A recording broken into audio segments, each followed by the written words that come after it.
Good morning, everybody. So, the biggest vaccination effort in the history of New York City continues to move forward, and we need everyone to be a part of it.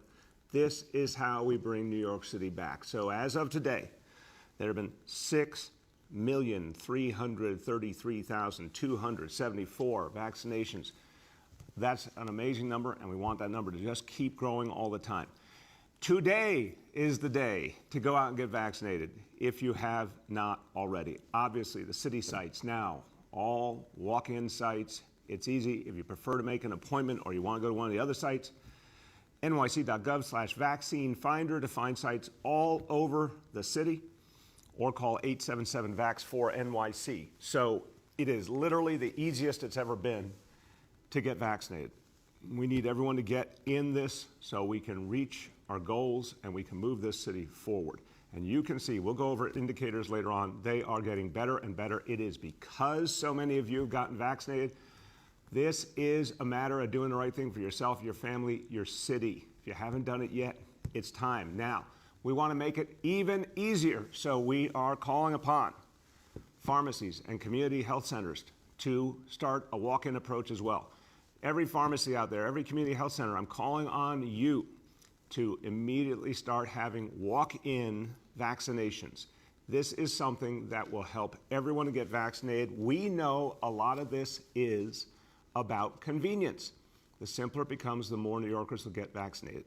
So let's do that right away. And to the doctors out there, you're our most trusted voices. We need you.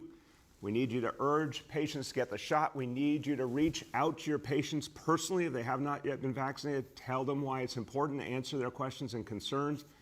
That patient-doctor relationship makes all the difference and could be a key part, and will be, I'm certain, a key part of moving us forward. Here to tell you more about why this is a crucial piece of our strategy, our Health Commissioner, Dr. Dave Choksi. Thank you so much, Mr. Mayor. When I think about what moves someone in all matters of health, there's no reference point in my life as profound as the conversation between clinicians and patients. In my experience, often it involves wading through a fog of uncertainty with our patients, building a trust that grows gradually by being there with them for difficult and for happy moments. Sometimes this happens in unexpected ways. I think of two of my patients, a husband and a wife, whom I had been taking care of for years prior to COVID.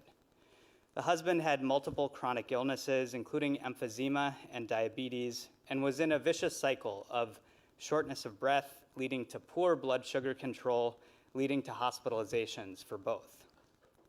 Our primary care team saw him like clockwork every few weeks, focusing first on his breathing, which allowed him to get back to being more physically active and to bring his diabetes into better control. Showing up at the bedside when he was hospitalized, our team finally getting to some relief of his symptoms, and not least, demonstrating reliability with his insurance paperwork, all helped me forge trust, not just with him, but also with his wife. She was more skeptical of medical care, but felt our concern for her husband. So it felt like a major victory when she signed up for a checkup with me as well, and more so when we discovered some health issues that we could treat early. That steady building of trust, accompanying our patients through thick and thin, as with my patient and her husband, it's the very heart of patient care. And that's why today we are encouraging nurses, pharmacists, therapists, doulas, and doctors to reach out to their patients to encourage them to be vaccinated. Yesterday, I sent a personal letter to thousands of local providers asking them to speak with their patients, their loved ones, and the community about the safe and effective COVID-19 vaccines. No one is better positioned than they are to answer New Yorkers' questions with empathy, followed by the facts. Their strong recommendation is the most critical factor when someone is on the fence about getting the vaccine. To reach those clinicians and healers, we will follow our letter with additional outreach, including webinars, advertising, and partnerships with professional associations. So to any provider who is watching this, we need you. You are a critical voice in our Vaccine for All campaign. Go to nyc.gov/vaccine talks to learn more. And let's all keep these conversations flowing at the proverbial dinner table, in the pews, on your social feeds, and at your Zoom book club. You are an ambassador to your networks. You may be the most trusted messenger in your community. So share your vaccination message and make it spread faster than the virus. It boils down to this, Mr. Mayor. Share your story, save a life. Together, we can save lives and prevent further suffering. Thank you, sir. Thank you so much. And moving faster than the virus, that's exactly what our vaccination effort is doing. And you can see by the numbers. And Dr. Choksi, thank you for reminding everyone that they can be a part of this. And please, anyone, if you have questions about vaccination, you can talk to your doctor. You can talk to a clinician at the City of New York and get answers. But most importantly, let's keep moving forward. Let's get vaccinated for the good of the city, for a healthy city. Now, when we talk about health, it goes far beyond the coronavirus. When we talk about health, it goes far beyond just physical health. In fact, as Charlene likes to say, there is no health without mental health. A city that is going to come back strong needs to address the mental health issues of our people. A recovery for all of us means making mental health services more available than they have ever been in the history of New York City. And that's what we're talking about all week, making more and more mental health support available for New Yorkers of all kinds. We are now moving forward because what's happened is the reality of mental health is clearer than ever. The coronavirus crisis has put a point on it, and people are talking about mental health in a whole new way. We need to meet the moment by putting more and more resources into reaching New Yorkers in need of every kind of New Yorker, every kind of mental health need. So we're talking about this throughout the week. On Monday, when we announced the city budget, focused on the expansion of the crisis calls approach. This means health professionals, not uniformed officers, but health professionals, not police, but civilian, reaching out and helping those in need. It means folks from health and hospitals. It means EMTs and paramedics who do so much to protect people in so many ways. Responding to 911 mental health emergencies. Civilians reaching folks in need. This is an approach that we have begun to build out in part of the city. It's going to go city-wide. And this is going to be crucial to reaching thousands, tens of thousands of people every year with a different and better approach to their mental health needs. Yesterday, we talked about mental health in our schools. We talked about universal screenings. This is an amazing concept, never been attempted before in New York City or any other major city, to the best of my knowledge. Every single child offered a mental health screening so we can identify if they have needs and get to work on those needs right away. And the hiring of 500 new social workers plus additional school psychologists to help make sure that children who need support will have it right there in their own school. Mental health services available in every school in New York City. That's what we're doing now. Now today we're going to talk about another crucial piece of the reality of our city, of people in need in our city, and it's folks with serious mental illness. Folks with serious mental illness need help, and they need more intensive help. So today we're talking about a variety of approaches. First, 25 new mobile intensive treatment teams. Now, these teams provide services to folks who are most vulnerable and in greatest need, homeless folks, those with substance misuse issues. This is a model that has been worked on for years. It's proven to be successful. With these new 25 teams, we can reach hundreds more New Yorkers at any point, make sure that people get immediate and intensive help. Second, we're expanding capacity at spaces that are so important for folks who are dealing with ongoing serious mental illness. Folks dealing with that challenge need a place to go where they feel safe, where they feel supported, where they can work with others to address everything they face. One of the most positive approaches has been the clubhouses, and clubhouses are places where folks with serious mental illness can build connections. with other people who are facing challenges, with the professionals who are there to help them, and they can have an ongoing presence and know there's always a place to turn. We're building out the clubhouses to serve 3,700 more folks with serious mental illness, to get them the help they need in communities and to make sure people know there's a supportive place for them. Now, crucially, this is about saying to anyone who's dealing with a profound challenge of serious mental illness, you're not alone. There's always a place for you. There's always a place you can turn for support. And people dealing with a challenge, any kind of challenge, need to know they're not alone, but particularly if it's a serious mental health challenge. We want to show you how this works, why these clubhouses have been an important part of helping people with serious mental illness. We have a video that I think will help you to see how important this approach is.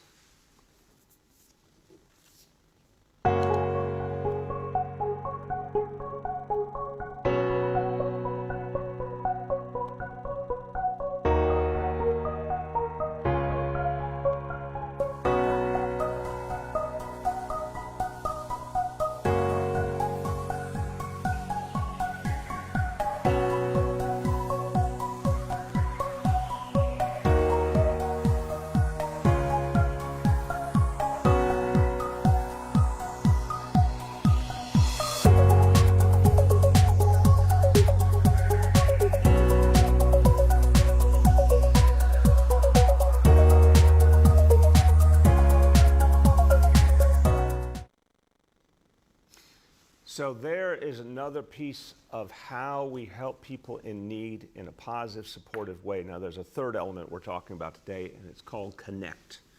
Connect is a new effort that combines the best of places like clubhouses and other standalone facilities, brick and mortar facilities, with the best of mobile approaches like the mobile treatment teams. Connect will serve up to 850 people with serious mental illness. And it will help people stay connected even when they're not in a clinic or other facility. It will help people make sure they get the help they need, whether it's a substance misuse issue or other type of serious mental illness. Every one of these three approaches is about making access to mental health services much easier, more consistent, more available. We're talking about reaching thousands and thousands of people. And for those who deal with serious mental illness, which are obviously a small number within the larger community of New Yorkers who have mental health challenges, for folks with serious mental illness, these intensive approaches, these intense connections will make all the difference. People need to know help is there. This will be consistent help to address issues in a positive manner. Now, I want you to hear from someone who really believes in this approach, who's particularly been a strong voice for ensuring that mental health services are provided more and more in communities of color that have historically been deprived of mental health services, and someone who's particularly been a proponent of the mobile treatment teams for their ability to reach people at any point, anywhere. She is the chair of the City Council Committee on Mental Health, Disabilities, and Addiction. I want to introduce Councilmember Farah Lewis. Good morning, and thank you so much, Mayor de Blasio, for the opportunity to be a part of today's announcement. And as chair of the New York City Council's Committee on Mental Health and Disabilities and Addiction, I am really grateful for your commitment to invest in more resources that will advance equity in mental health services for all New Yorkers. From the global pandemic, racial reckoning, gun and gang violence, and hate crimes, New Yorkers have undergone tremendous trauma, and that's affecting our mental health and our wellness. Around 280,000 adult New Yorkers have serious mental illness, and too many are not connected to the care they desperately need. In addition to this, the COVID-19 pandemic has exacerbated needs and the limited access, with particular need among people who are experiencing homelessness or have been involved in the criminal justice system. So I believe today's announcement is an opportunity for us to deepen our citywide commitment to serve New Yorkers with serious mental illness by increasing intensive mobile treatment teams. That's an opportunity to create spaces called clubhouses, as the mayor just mentioned. So thank you for this initiative, to build connections and to ensure continuity of services while addressing housing and economic insecurity is a part of this as well. These are steps that are critical to all colleagues the resources to recover and to start all over again.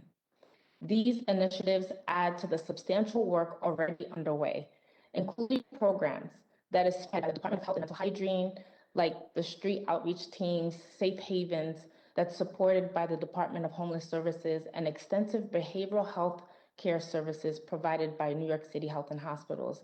So thank you again, Mayor de Blasio, for prioritizing these investments into mental health services in our communities citywide and expanding community-based treatment options, particularly as we recover from the COVID-19 pandemic. Thank you.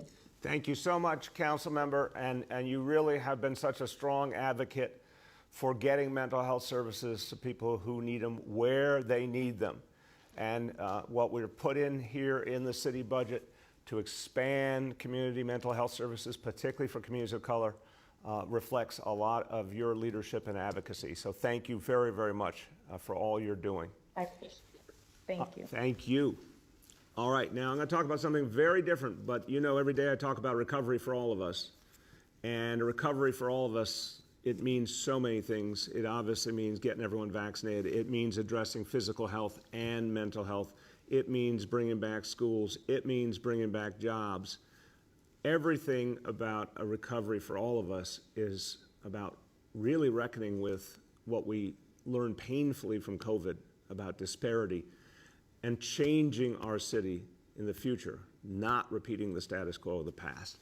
Well, the people will have an opportunity to decide where we're going from this point on.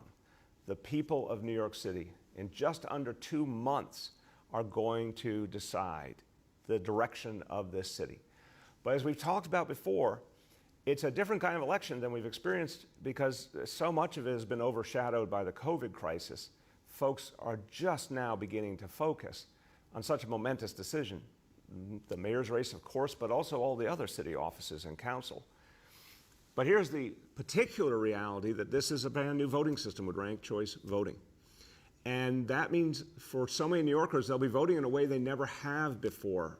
And that's particularly crucial that we address the issue of educating people, helping them get ready to vote in this new way because it's momentous, it will have a big impact.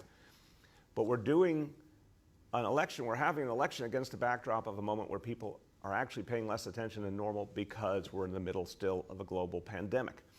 We need to overcome that challenge. We need to help New Yorkers get used to ranked choice voting. We need to do something to break through that will really be felt by everyday New Yorkers so they get used to the new approach to voting and they are fully enfranchised. Anyone who doesn't understand the approach or hasn't been educated in it, anyone who doesn't rank multiple choices, literally their vote could be wasted, and that would be a horrible, horrible thing for this city. We need lots of people voting, everyone voting, and their vote to be fully counted. So today we announce a massive outreach effort, $15 million outreach campaign to educate New Yorkers about ranked choice voting, to make it something that people get used to, hear about everywhere they turn. You're going to see a very robust TV advertising campaign, radio, print ads, heavy focus on ethnic and community media as well. It will be done in multiple languages. We want to educate all New Yorkers, and an intensive effort with community groups as well to reach people down to the grassroots, plus a lot of direct outreach to New Yorkers, text and any other approach that will reach everyday New Yorkers constantly with updates, with ways they can get educated. The only way we're going to get people ready for this election is with a full court press. And leading the effort is someone who has done great work over the last few years, working to create more and more democracy in New York City. You know, as we saw a national backdrop where democracy was threatened, democracy was undermined here in New York City, we've been working to expand democracy constantly, make it easier for people to run for office, easier for them to get public financing, easier for people to participate, especially if they happen to speak another language. All along, someone who's done great work on this effort is Laura Wood, who's been doing so much in our Democracy NYC effort. We're now formally announcing her as our Chief Democracy Officer for New York City. And Laura's done amazing work to expand the democratic rights of New Yorkers for decades, and she's worked all over the country as well. The last 2 years, she's been a great innovative force with Democracy NYC, and she will lead the way to this new election as Chief Democracy Officer and with this really intensive outreach effort and advertising effort to educate all New Yorkers. Here to tell you about it, our Chief Democracy Officer, Laura Wood. Thank you so much, Mr. Mayor. I am truly honored and privileged to serve in this role, and I'm so lucky to have such a dream team to work with. Voting is in my DNA, and New York City is also in my DNA. It's my hometown. I still remember as a child going with my parents to the polls as they voted in every election, big or small. Now, I won't lie, part of what I remember is probably that they took us to Wendy's for dinner afterwards. But more than anything, what I remember is seeing how much voting mattered to my parents, to know that they had a say in the future of our city, our state, and our country. And that's inspired me throughout my entire career, through my work on campaigns, doing voter protection in Florida and Pennsylvania, and here at City Hall. I've seen firsthand how the work we do protecting and encouraging people to vote can have ripple effects for decades to come. What I want New Yorkers to know is this: ranked choice voting is about you. It's about your voice and knowing that your voice matters. Knowing that your right to vote is something sacred in New York City. There are those who are afraid of the growing diversity of voters, especially people of color and young people, and are doing all they can to silence their voices. Here in New York City, that's the opposite of what we're doing. We celebrate our diversity, and we want every voice to be heard. Ranked choice voting allows voters to pick up to 5 candidates running for mayor and the other local offices in your order of preference. Even if your favorite candidate doesn't win, your second choice might win, so your vote still matters. And this campaign that we're launching will help every New Yorker know that. Thanks to this funding, we can help drive awareness of ranked choice voting all over our city, partner with grassroots organizations, government partners, and others who know how to reach communities with low turnout and help New Yorkers make a plan to get to the polls.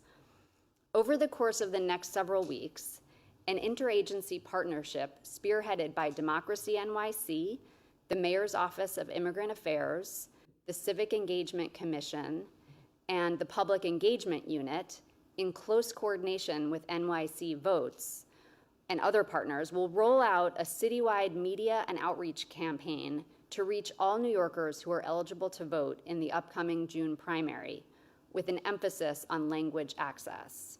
This will include TV and radio, print and digital media, with resources translated into as many as 18 languages to help us reach all New York voters. We will also be doing direct outreach through partnerships with community groups, faith-based organizations, minority and women-owned businesses, and other stakeholders, and will directly engage youth through an exciting partnership with CUNY and D-NYC to conduct additional voter outreach, education, and volunteer recruitment. This is a crucial primary election. We are still in a pandemic, and we are fighting every day for our recovery and to make this a more fair and equitable city. How you vote and whether you vote will have a big impact on you and your family for years to come. So please spread the word about ranked choice voting, the upcoming elections, and make your own plan to vote. In New York City, no vote will be silenced. Thank you. Thank you so much, Laura, and congratulations on this role, and thank you for your leadership. And look, we've got a lot to do. 2 months is a long time, luckily, to get the word out. But we're going to do an intensive effort every single day to make sure New Yorkers know how to approach this right now. This new approach, this massive outreach approach, really stems from the efforts of a member of the City Council who saw this challenge and wanted to make sure we really did the outreach needed to educate people. And she is the sponsor of Local Law 21, of this year, 2021. It's a law requiring this voter education effort so we can really help New Yorkers to understand ranked choice voting so it becomes something they're very comfortable with. And this effort is going to achieve that goal over these next 2 months. I want to thank her for her leadership and her vision, and I'm glad that her vision is coming to life today. It's my pleasure to introduce Councilmember Alika Ampry-Samuel. Thank you, Mayor de Blasio, for today's investment of $15 million towards voter education campaign for ranked choice voting. And thank you for recognizing my work in the City Council around this new system.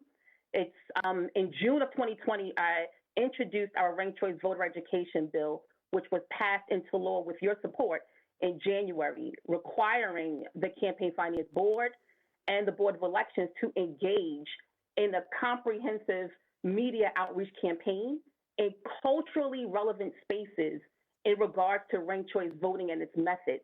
This public awareness campaign engages city agencies to familiarize voters with ranked choice voting, including the development and distribution of print and digital educational materials. And although we passed the bill, the question remained, how do we reach the most vulnerable around our city that will ensure people exercise their right to vote and actually participate in a new system at a new time that is also very new? Because remember, 4 years ago, city elections were held in September. So this is all new. Of course, when voters went to the polls in 2019, they could not have predicted that a global pandemic would shift our reality.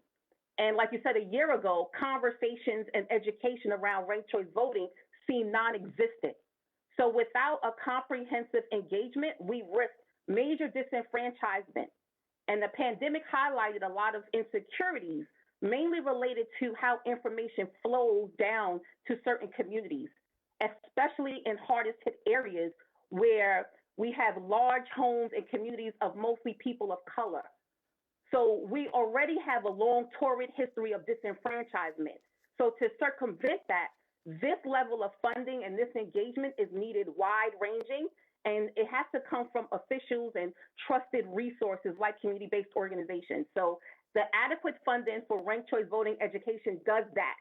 So this unprecedented infusion of $15 million underscores all of those points, and it will ensure that New York City voters receive the information and tools needed to not only be comfortable, but confident in using this ranked choice ballot. And not only are we a great city, but we are leaders in this country. And we are setting an example, the highest example of equipping our voters to participate in and continue to trust the electoral system in this city. So I am excited about this $15 million infusion and investment. And I look forward to partnering with you, Laura Wood, and the mayor and democracy officers, as well as like ranked choice voting organizations, Rank the Vote NYC, Common Core, Center for Law and Social Justice. There is so much work we need to do over the next 2 months, but we needed this funding. And I thank you so much, Mr. Mayor, for believing that this is necessary and getting it done, because this is a critical moment in time that has a direct impact on generations to come. So thank you again, Mr. Mayor.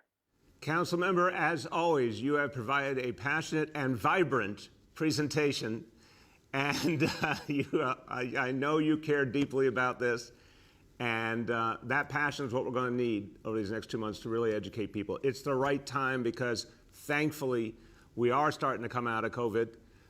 People are starting to pay more attention. We've got to reach every single New Yorker and help them understand, because of your leadership, going to be able to do that. So thank you very, very much. Thank you. Okay. Let's now do what we do every day, go over our indicators. And as I previewed, good news again today, real progress. Why? Because people are getting vaccinated. Dave, why? People are getting vaccinated. Dave agrees with me. Okay, number one. Daily number of people admitted to New York City hospitals for suspected COVID-19. Today's report, 148 patients, confirmed positivity, 40.82%, so again, well below the threshold.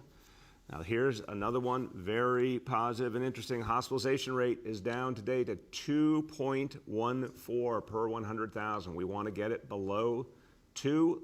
Look at that nice steady downward line. Really, really positive, really hopeful. Indicator number 2, new reported cases on a 7-day average. Today's report, 1,471 cases again. Straight downward, let's keep going. And number 3, percentage of people testing positive citywide for COVID-19. Today's report on a 7-day rolling average, 3.39%. I want that line to keep racing downward, and it can be done. We've proven it can be done. With this extraordinary number of vaccinations so far, let's finish the mission, and you can help today by going out and getting vaccinated yourself. Okay, a few words in Spanish. And I'm going to go back now to the efforts to help people with mental health challenges reach all New Yorkers who need mental health support. Piense en todo lo que hemos soportado el año pasado. Tanto dolor, trauma, tanta gente en una crisis de salud mental. La ciudad de Nueva York estará ahí para usted. Nuestros más vulnerables deben tener acceso a la atención de salud mental. With that, we will turn to our colleagues in the media. And please let me know the name and outlet of each journalist. We'll now begin our Q&A. As a reminder, we're joined today by Dr. Choksi, by Chief Democracy Officer Laura Wood, by Thrive NYC Director Susan Herman, by Dr. Katz, by Acting Deputy Commissioner of the Department of Health and Mental Hygiene, Myla Harrison, and by Senior Advisor Dr. Jay Varma. The first question today goes to David Rodriguez from Telemundo. Hello, hi. Good morning, Mayor. Good morning to everyone. How you doing, David? I'm doing great. Happy Wednesday. Hope everyone go well. Well, today I have a question for you because I want to have more information about what happened yesterday. I know yesterday in the morning we talked about the new guidelines from CDC, but now that we have the official announcement, I want to see, Mayor, at this time, which is your recommendation, New York City will adopt immediately these new guidelines? Yeah, I'll start and I'll turn to Dr. Choksi. David, look, the guidelines make sense, and we certainly respect the extraordinary work of the CDC. What I say is we have to look at the guidelines carefully. They say if someone's fully vaccinated, they can approach some things differently outdoors. But there's still caution if people are in crowded spaces. And obviously, if someone is not fully vaccinated, they need to continue to take careful precautions. I think it still comes back to the central point we've talked about for a while. We have to keep our guard up. We have to keep vigilant. We have to keep practicing smart approaches because we want to end this crisis once and for all. And we can certainly do that within this guidance. Go ahead, Dr. Choksi. Thank you, Mr. Mayor, and I agree with you. The starting point is we should recognize that these are guidelines that are really for people who are fully vaccinated. Remember, that means 14 days after receiving your last dose of the vaccination. But what they highlight is that once someone is fully vaccinated, there are very tangible benefits because of the safety that vaccination confers, particularly when someone is outdoors. As with any federal guidelines, we have to apply them to our local situation. And one of the things that we spoke about yesterday is that in New York City, it is more common to encounter a lot of people even in an outdoor space. So even for fully vaccinated people, although we agree with the idea that you are at much lower risk when you're outdoors, when you are in a place that is crowded, when there are more people, when there's less ability to distance, it remains reasonable and rational to keep your mask on in that situation. But the bottom line is, fully vaccinated people, we're finding out more and more about the safety that confers, and this is yet another incentive for people to go and get vaccinated. Thank you. Go ahead, David. today, Mayor, is about several days ago, the city of New York announced a partnership with the city of San Juan, Puerto Rico. After that announcement, I interviewed the mayor of San Juan, Miguel Romero, and he told me that he wants officers from New York to be sent to San Juan during the winter to collaborate in security efforts. Will that be a reality? What did you agree to as part of that partnership with Mayor of San Juan, Puerto Rico? Well, we talked about three major areas, David, and I want to thank Mayor Romero because he is immediately trying to address really tough issues in partnership. And so one of the areas we talked about, we've had a very strong partnership with the city of San Juan in terms of emergency management. And we had a discussion about how to deepen that partnership. Obviously, Puerto Rico has been through so much, Hurricane Maria, the earthquakes, so many challenges even before COVID. So we want to help San Juan to have the strongest possible emergency management approach.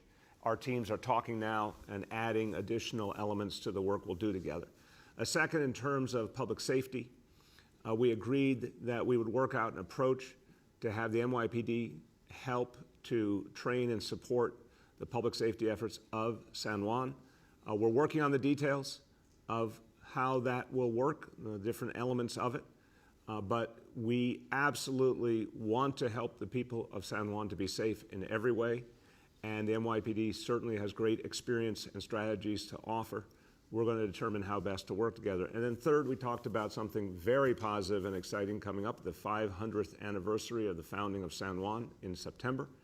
And that is an opportunity to remind New Yorkers and people all over the country that the opportunity will begin again to go to Puerto Rico and support Puerto Rico and visit Puerto Rico, which is an amazing and enchanting place. So we're talking about how to amplify that moment positively to help Puerto Rico's recovery. So really good meeting, and I'm looking forward to working closely with Mayor Romero.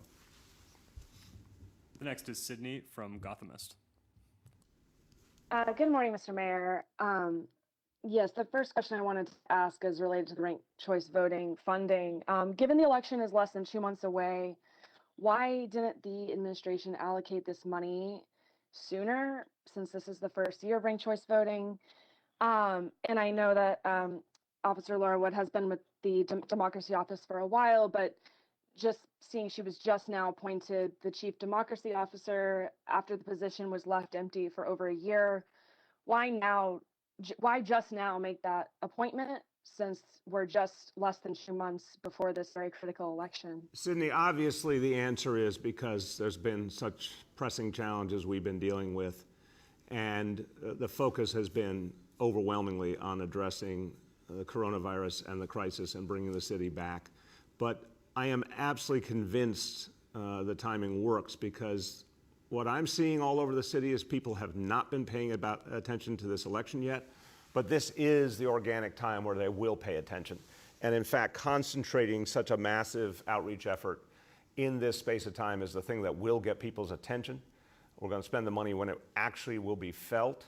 And as you said, Laura has been building up this work all along. So we've formalized her role, and she certainly deserves it. We've put big resources behind it for such a concentrated period of time. And I believe this is the approach that's going to get through to people and be effective. Go ahead, Sydney.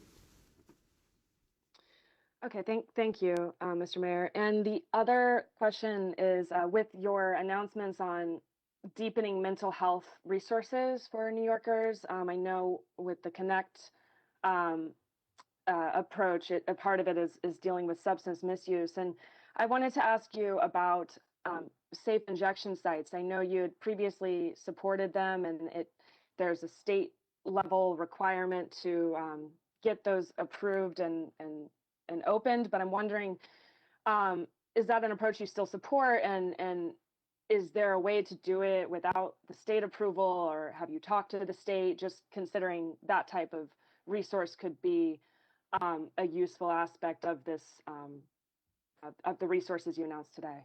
It's a great question, Sydney. I really do appreciate it. This is a topic that needs to come back into the public discussion. I want to first of all say, Sydney, we did extraordinary amount of research on this approach all over the world and in terms of where it's been used in the United States, unquestionably, this is the right approach. It comes with challenges, real challenges. It has to be instituted very smartly. There are legal issues to be approached properly. There are public safety issues that have to be addressed properly, but it's absolutely the right way to go because it saves lives. We're dealing with, all over the country, an opioid crisis. This is how you save lives. Now, Sydney, you referred to the term, the safe injection sites. We really believed in this administration it was important to talk about this a little differently. So you're using the term that a lot of people do use.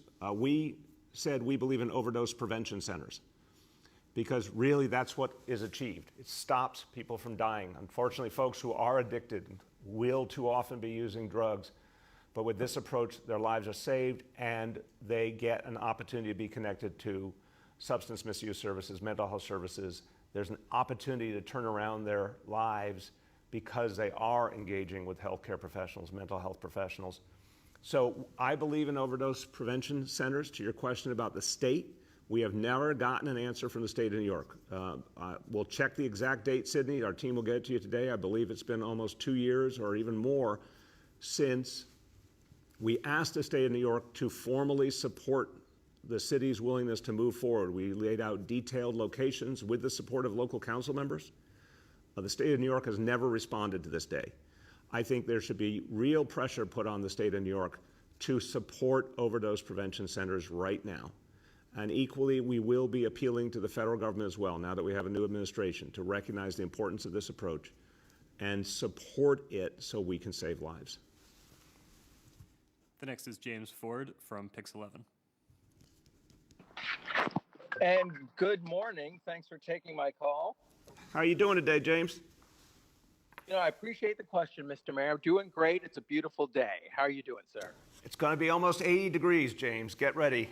We're all going to sweat today. I'm actually looking forward to that, believe it or not. Well, here's my question. What message do you have for both drugstore chains and independent pharmacies regarding walk-in vaccinations? And what message do you have for people in the communities that they serve on this topic? Yeah, it's time for walk-ins everywhere. James, it worked. We saw it was working around the country. We tried it here at a number of our city sites, and we wanted to see if there would be, big lines or there'd be challenges logistically. We found it was fine. We found it was easy. So we're doing walk-in sites everywhere. I want pharmacies to do walk-in. I want every place possible that can handle it to do walk-in appointments. It's so much easier. James, I had the amazing experience at the Museum of Natural History on the Upper West Side, and people were so happy to be there, and they love the convenience of just being able to walk in. I want to remind all New Yorkers, if you love that place, go over there, walk in, get a vaccination.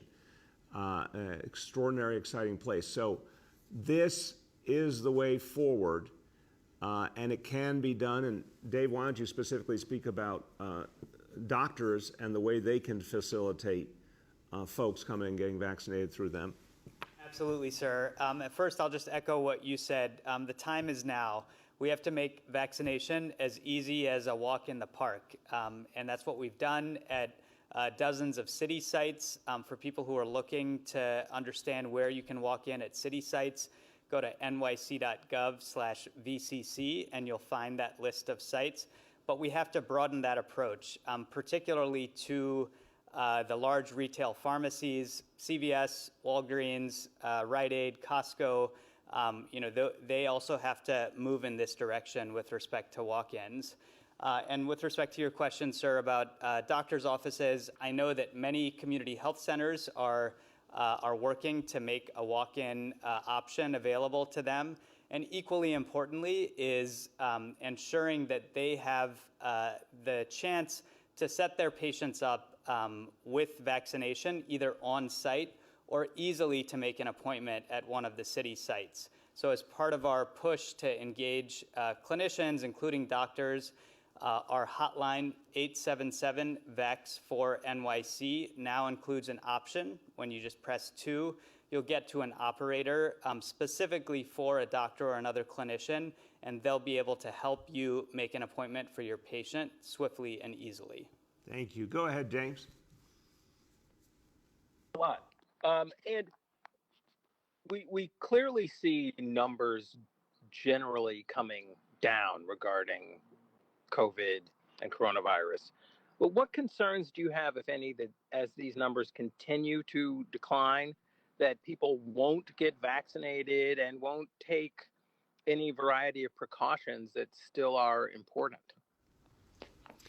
Well, really important question, James. I'll tell you I'm hopeful because just the sheer numbers continue to support the goals we've set. I mean, 6.3 million plus vaccinations. We see, continued every day, big numbers coming in.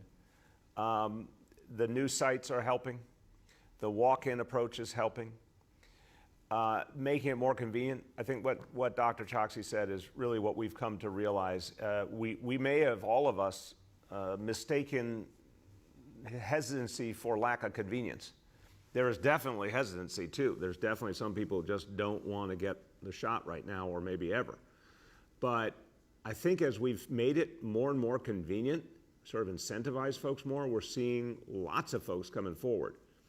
So I'm really hopeful about that. I think people do understand that there's a direct connection between beating COVID and getting vaccinated. So the numbers are proving the point.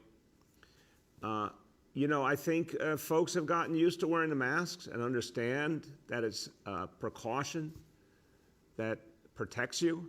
And I think a lot of people are going to stick with that for a while until we really turn the corner. So in the scheme of things, I feel very good about how New Yorkers are going to respond to all of this. The next is Ruvain from Hamadia. Good morning, Mr. Mayor. Hey, how you doing? Summer. Good. Happy summer day in New York, right? Exactly. We'll take it. Yeah. I'd like to follow up with you about this New York Times report about your push to have city approval for every new hotel. What is so unique about hotels that you believe it's appropriate to require city approval? I'm asking particularly because the Times reported that the Hotel Trades Council spent $440,000 on your presidential campaign. Well, if you look at the history, Ruben, this goes back to the Bloomberg years, the notion of special hotel permits as a way to address the particular community concerns that come with a hotel. Especially because a lot of hotel development in this city was happening in residential areas, in manufacturing areas, and places that weren't typical hotel zones. I think this is just a smart approach. It maximizes community input and makes sure that the fit will work. Again, we've got a hotel industry right now with a massive amount of rooms going wanting. I think it'll take a long time for those rooms to be filled, but it will happen again. But as new hotels are developed, I believe that the community input makes sense. Go ahead, Ruben. Businesses that significantly affect the community, I can think of the marijuana shops that'll be coming, massage parlors, lots of places like that affect the community. Again, why should New Yorkers believe that hotels are so unique that they should require approval? And this is not just something where the city's just giving a particular union what it wants? Because if you look over the years at community concerns about different development, different facilities, hotels have always been one of the things that really concern people because it brings a lot more activity. And, most hotels we're talking about a lot of activity of one kind. Some hotels it means a different kind, but either way you slice it, there's been real community concern about the impact, the traffic, parking, whatever it may be. This is not the only area where we have to take special care. I am really concerned as the new laws have been passed legalizing marijuana, which I fully support, but we do need smart efforts at deciding where facilities will be in communities. And this is something we've urged the state to include in the regulations for all localities, that localities have a substantial decision-making power in how these facilities get sited. So no, it's not just one thing or another. I think being sensitive to community concerns makes sense in a lot of cases. The next is Andrew Siff from WNBC. Good morning. How are you? Good, but you sound a little low there. Let's see if we can get your volume up. Oh, can you hear me now? Yeah. Can you hear me now? You're skipping a little bit, but come on, Andrew. Let's get it together here, man. Let's try again.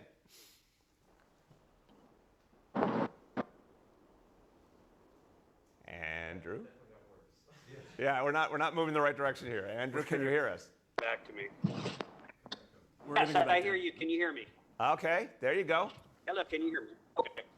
Mayor, I'm wondering if you're aware of an allegation that's been made against Scott Stringer. There's a woman who used to be an intern for him who has come forward with allegations of sexual harassment. I'm wondering if you've been made I've a just reaction to it. Yeah, Andrew, look, I've just heard about this. Obviously, it's something that needs to be taken seriously.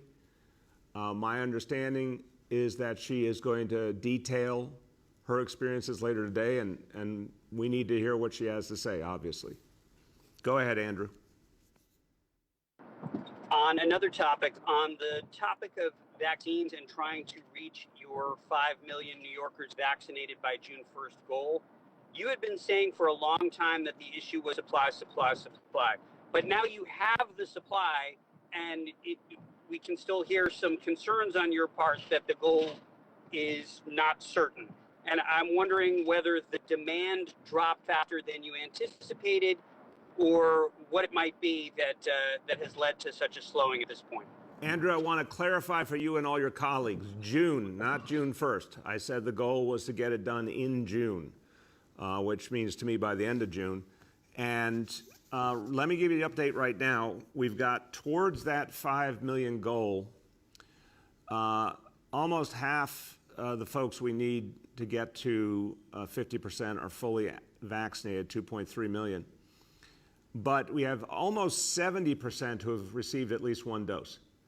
And that's real important because as Dr. Choksi reported yesterday, New Yorkers overwhelmingly are following through on the second dose. So it's still April. Almost 70% have gotten one dose. That means the vast majority of them will follow through. And we see continued new folks coming in the door all the time, especially as we're making vaccination more convenient. So I still feel good. It will obviously, depend on several factors. We want to get that Johnson & Johnson supply back. We don't have a lot of new supply coming of that yet. That speeds things up a lot when you have Johnson & Johnson. But we're still working on that goal, and I think it's a reachable goal. The next is Yoav from the city. Hi, Mr. Mayor. I wanted to ask you about the decision to expand the mental health response, the 911 response, to announce the expansion before the pilots even started. The process that got us here was very lengthy, very deliberative. Some advocates said that it was going too slow. And I'm reminded of another pilot when the city was piloting the 14th Street busway. There was really great initial success, and advocates were calling for that to be expanded to other parts of the city. And on that pilot, a few weeks in, you said we owe it to the whole city and to the community to really give this a thorough test. And you also said we're not going to make a huge policy decision based on just a few weeks of experience. Fast forward to this pilot, now you're saying we don't even need to start the pilot. We know it's going to work, and we're expanding it citywide. And obviously, this pilot deals with a far more complex issue than the 14th Street busway did. So why are you kind of fast forwarding through this pilot right now? Yeah, I don't find that analogy to work at all, respectfully, Yoav. I think they're very, very different. This is really apples and oranges. The idea of highly trained civilians addressing a mental health need is a really straightforward idea. Getting the specifics worked out, that has taken some time, yes, but the underlying idea is extremely clear with, to my point of view, tremendous positives. And what we've said is we're going to expand it citywide in the course of the next fiscal year, which starts in July, goes all the way to June of 2022. So there's time to keep adding it piece by piece to reach citywide. I want to thank Susan Herman, the director of Thrive, who's done just immensely positive, detailed work working with all the stakeholders to get us to this point where we really are convinced we have a great model. And as we talked about it, it's a model that is needed to reach people in a way that really fits everything we understand now about the best ways to deal with a mental health crisis. So I feel confident this is the right way forward. Go ahead, Yoav. Okay, on another issue in the budget, that the home visits for new parents, a program that you revived after it was cut, before it started actually. But I wanted to ask, initially that program was slated to begin only in Brooklyn and then expand to the other boroughs. Now it seems you're starting in, it says something about task force neighborhoods. If you could just explain what those are and where, and also at NYCHA. So where is it starting, and why did you shift from that former proposal to begin just in Brooklyn? Yeah, it's such a good idea, first of all, and there's, I think, great examples around the world of similar approaches that really help new families, helping them to understand how to address and support positive pregnancies, mental health, physical health, and the early time as a parent, which for all of us who've been through it is a mystifying time, and a lot of folks really need help, and a lot of folks are going through it alone and particularly need a support system. The difference is, since the coronavirus crisis, we really reassessed some of the disparity issues that this city faces, and we developed a focus on the 33 neighborhoods that bore the brunt of the COVID crisis, and looked at communities of color that had not historically gotten the support and resources they deserved. So it made sense to start in those communities where the greatest need is, and obviously in public housing, and then build out the concept more and more citywide. But I think it's something that's really going to help families. We aim it to be a universal approach for families everywhere in this city. And I think for a lot of families, it's going to be a big difference maker. We have time for two more for today. The next is Abu from Bangla Patrika. Hello, Mayor. How are you? Good, Abu. How you been? Good. Thank you so much, Mayor. But I would like to know, in September, as you mentioned yesterday about the mental health and school will be open, how you will evaluate all the students, whether they need mental health and help or not? Abu, I'll give you the simplest way of thinking about it, and we'll talk more about the details as we move towards September. But the notion is that trained professionals can have a very simple questionnaire to go through with a child, to ask them how they're feeling, to ask them, if they have anything that's bothering them.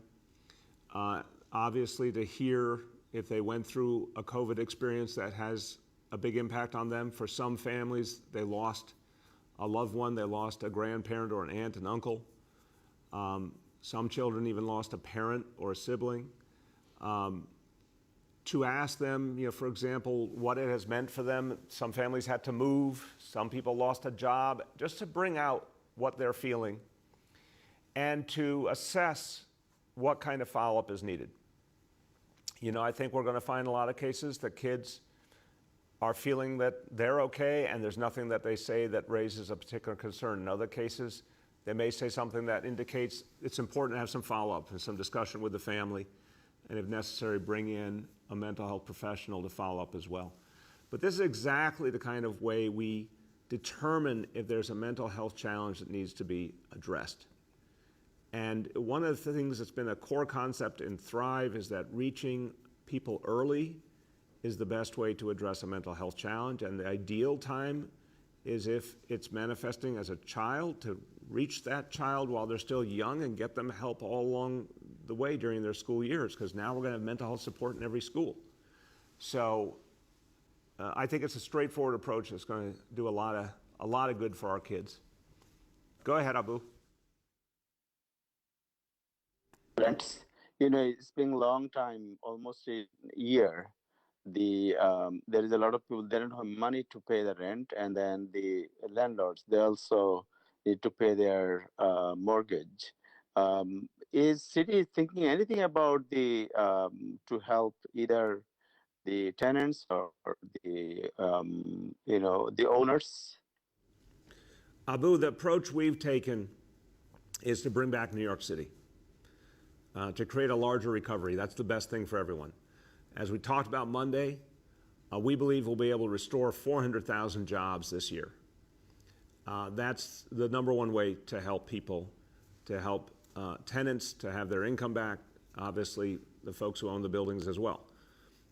But the good news is the federal government really put substantial resources into helping people individually with a variety of stimulus, direct support for individuals and families. State, the legislature did an amazing job with direct relief for renters. So those approaches are going to have a big impact. And then, as we've always done in our administration, if someone is threatened with eviction wrongly, they can turn to the city. They can call 311 and get free legal assistance, and we can help stop illegal evictions. So that's always going to be available to all New Yorkers. Last question for today goes to Juliet from 1010 Wins. Hi, Mr. Mayor. How are you? Good, Juliet. How you doing today?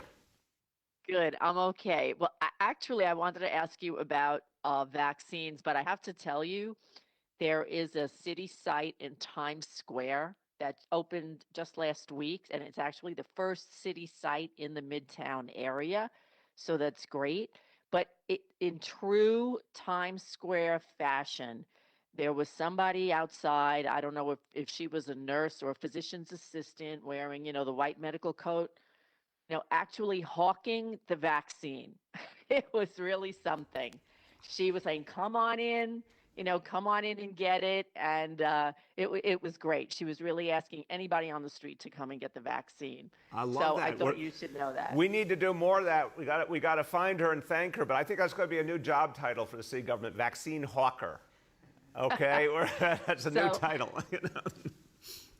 So in that vein, though, there's still hesitancy.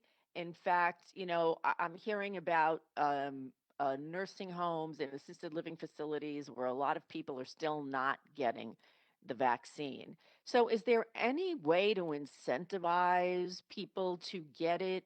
I don't know what that means, time off or money, or I know you're telling people to do walk-ins and get them closer to vaccine locations, but what else do you think you can do to get people to get the vaccine? I'll offer my view, and then I want to give Dr. Varma and Dr. Katz an opportunity to get into today's presentation with their views. Juliet, I think it's a couple of different things. I think convenience. I think up till now, because of the scarcity of supply, because we were trying to reach as many people as possible, as quickly as possible, everything was through centers, appointments, and all. Making it convenient, I think this will be the number one difference maker. Because I certainly have come across many, many people who had no objection to getting the vaccine. They just didn't get around to it, or they thought it was a hassle. It's real interesting. When I was at the Museum of Natural History on Friday, I went up and down the rows of people who had gotten the shot and asked them what motivated and all. Everyone was like, oh, this sounded cool, or this sounded easy. And I think we want to, first and foremost, make it easy to walk in, city centers, pharmacies, all these places that people turn to in their neighborhood, ideally. The second I would say is I agree with you that there's incentives that can make sense, and we're certainly looking at it. A small but a great example is the Museum of Natural History saying everyone who comes there to get vaccinated gets 4 free admissions. So you can go there and then you can bring your whole family to the museum. That kind of thing we want to do more and more of. Obviously, I participated in a very exciting incentive system with Krispy Kreme donuts. That's all it took for me to want to be vaccinated. So I think those things, you're right, those things matter. And we want to start creating more and more of them. Dr. Varma, then Dr. Katz, anything you want to add? I would just build on what you've said, Mr. Mayor, which is that the single most important thing right now is to make it just incredibly convenient for people to get vaccinated. You know, there are quite a number of people who would be willing to get vaccinated, but they're not going to go out of their way to seek it out. And that's what we see. And we know this with a lot of vaccine programs. Flu vaccine is really probably the classic example. You need to have it widely available at your pharmacies, at your doctor's office, anywhere you might be going for another reason, and incidentally have that as an option. The second is those places have to be able to provide information and to actively encourage it. We know that a lot of people, not only do they want the convenience, but they do have some questions, and they would like to hear an answer from somebody that they trust. Somebody that is either personal to them or in their neighborhood where they have some established relationship and bond. And so we need people to be at those places who can also answer those questions. I also just want to signal a little bit of what you got at, which is the question about healthcare facilities. We have seen now through reports from CDC about outbreaks that have occurred in places like nursing homes where some staff has chosen to go unvaccinated. And there is going to be a time in the future where vaccination or proof of immunity and or proof of infection have to be established as well. We're not at that point yet because we do want to make sure this is convenient. We want to make sure people have the information. But we do need to understand that in certain settings, it's going to be important for people to be vaccinated, not just for their own health, but for the health of the people that they're paid to protect. Thank you. Dr. Katz, you want to add? I would just add, sir, that healthcare workers are a very special group. I mean, I think everyone has to understand what they went through over the last year, the level of trauma that people experience, how in order to go to work in a pre-vaccination world, you had to overcome your tremendous fear of COVID. Many people, not healthcare workers, they were able to stay home or protect themselves until they got vaccinated. Healthcare workers, not true. They had to go not only to work, but often into the rooms of people with COVID. And that creates a particular dynamic where a certain number of people may feel they are immune, they are protected, they engaged in certain homeopathic or religious rituals, and that protected them through this horrible year. We're doing a lot of work talking to people. I don't want to say educating because they know the issues. It's more of an emotional issue than it's a knowledge basis. But we have done in the past sort of fun sweepstakes around getting the flu vaccine. And I think now that there is sufficient supply for everyone, we're going to move to some of those other ways. Thank you, sir. Thank you very much, Doctor. Okay, Juliet, go ahead. Yeah, so my second question is about the clubhouses that you're discussing in your mental health program. Would these be residential facilities, or would they be just going in, people would go in for services? And where would you locate these facilities? I'll start and then I'll turn to Susan Herman and Mila Harrison to add anything that they would like to add. The idea here is to reach a lot of communities that haven't had enough mental health support. Because one of the things that is so striking about mental health, Juliet, is even more than healthcare across the board, when it comes to mental health, it has been rationed according to income in this city and in this country historically. So folks who have a lot of resources, you know, the famous stereotype of parts of Manhattan where there's psychiatrists all over the place, you know, for many, many communities in this city, there are very few mental health services historically available. We've got to change that. So one of the focuses here is to make sure the clubhouses are in some of the communities hardest hit by COVID and really offer this opportunity to folks who haven't had as much in the way of mental health services before. With that, in terms of your specific questions about how they work, Susan, you want to jump in? I don't know where you're. Thank you, Mr. There Mayor. You go. Okay. The clubhouses are not residential facilities. They're places that don't particularly rely on a medical model. They rely on a community building model. They're places where people can go and they are run by their members. They already exist. They provide meaningful work opportunities for people. It's a place where you feel that you belong and that people are encouraging you.